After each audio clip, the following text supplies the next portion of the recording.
Last Sunday, I received an email from our chaplain, Tom Morton, reminding me that Sunday, August 14th, was Navajo Code Talker Day.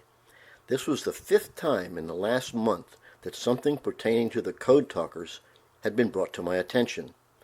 I think someone was trying to tell me it was about time I gave a historical presentation. So, here is a little bit of history. Actually, I did give a short presentation about 3 years ago that included a reference to Code Talkers, but not the Navajo. It was Legion Auxiliary member Laverta Wheeler who told me about the Code Talkers in World War I, not Navajo, but Choctaw, as Laverta is part Choctaw, who were the first to use their language to relay messages from the front lines. After a little research, I found this. An American officer noticed a number of Choctaw Indians serving in the 142nd Infantry in France speaking with each other in their native language and realized he could not understand them. He also realized that if he couldn't understand them, neither could the Germans. So he and his Choctaw soldiers tested a code using the Choctaw language in place of regular military code. No Choctaw word existed to describe a machine gun, for example, so the Choctaws improvised using their words for big gun to describe artillery and little gun shoot fast for machine gun. The first combat test took place on October 26, 1918, when Colonel Bloor ordered a withdrawal of 2 companies of the 2nd Battalion. Remember, all communication was done by field phone. There were no cell phones. Field phones were connected by a thin wire cable called comwire and were often tapped by the Germans. Later, a captured German officer confirmed they were completely confused by the Indian language and gained no benefit whatsoever from their wiretaps. When we entered World War II, there were approximately 20 tribes involved in the Code Talker operation. Of those 20, the Navajo, with more than 420 personnel, made up the bulk of the Native Americans who served in the position. Here is what one Code Talker told of the experience. This major took us into a big room and he said, "You guys are going to have to make up a code in your own native language." That's all he said. He left, closed the door behind him, and locked the door. We didn't know what to think, What does he mean by making a code in our own language? We sat there for about 3 or 4 minutes thinking, how are we going to develop this code? When we got out, they told us, this thing that you guys did is going to be a secret. When you get home, you don't talk about what you did.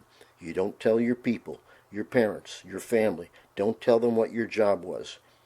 And that was our secret for about 25 or 26 years. When it was declassified in 1968, I told my sister, my aunt, all my families what I really did. And how did Hollywood see all this? Hollywood portrayed the Code Talkers in a few films, Battle Cry and Wind Talkers being the ones that most movie fans remember. It wasn't until October 20th, 2008, that the Choctaw, Navajo, and the other tribes who started the code talking were officially recognized by the U.S. government.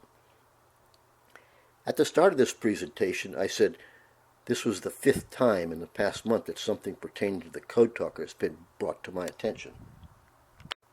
The second was also a call from Tom Morton. He told me that there was a man who had a photo who wanted to donate it to the Post.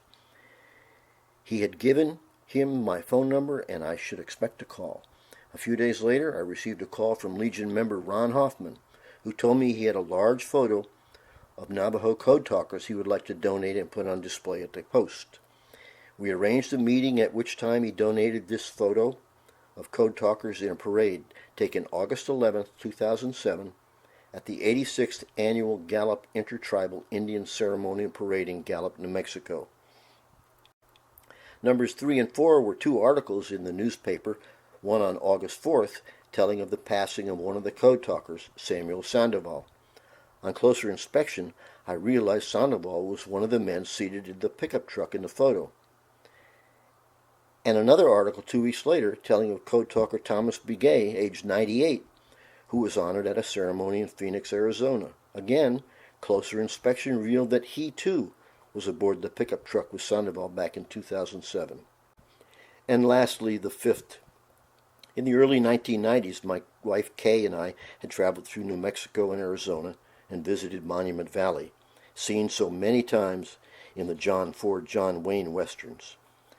As we left Monument Valley, we stopped in a little town of Kayenta for lunch. A Burger King was our choice. Choice or destiny? You decide. The Burger King had a great display of Navajo Code Talker memorabilia. We ate, looked at the artifacts, and pushed along on our trip, not knowing that 27 years later the burger joint would be part of this presentation. After remembering the trip, I wondered if that display still existed. A quick Google search for Burger King, Kayenta, New Mexico, turned up positive, and I gave them a call. The young lady on duty confirmed that this was the Burger King, and that yes, it did have a large display of Code Talker artifacts and information on display. She told me to check out their website. I did. And lastly, we must remember the ladies. Although not a Code Talker, and also going back to World War I, we pay tribute to Edith Montour. She was the first Native Canadian registered nurse.